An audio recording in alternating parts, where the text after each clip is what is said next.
This is something we deal with every year. With the spring season upon us, Manitoba has forecasted a major risk of flooding in the province's Red River Basin.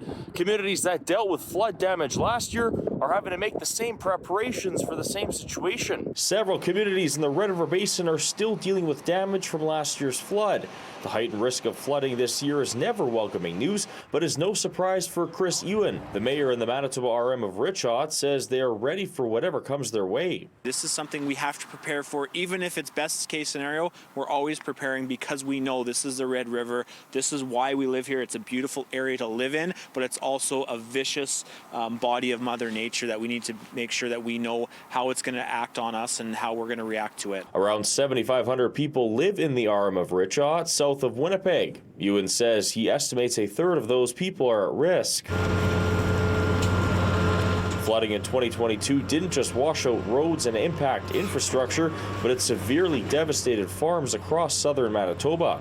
The challenge is the debris and the mess and the delay of seeding on all the farmland. Farmer Lauren Hamblin has 4,000 acres of farmland in Morris, Manitoba.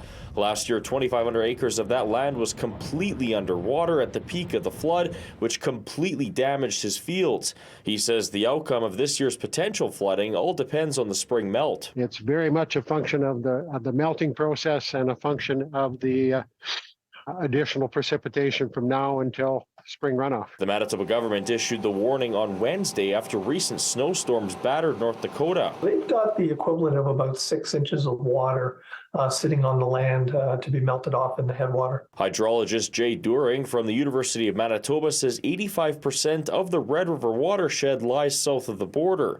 He says all of that water eventually flows north through southern Manitoba.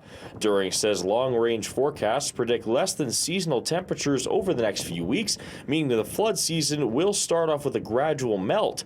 However, the reason a major risk of flooding was issued is because the Red River is expected to leave its banks. However, During believes the flood damage will be nowhere near what 2022 brought, but says it's important to still be fully prepared. A lot of the rural areas that were very heavily impacted are still very much in a recovery mode. And so we don't want to add any more damage on the situation that's already there. In Winnipeg, Alex Karpa, City News.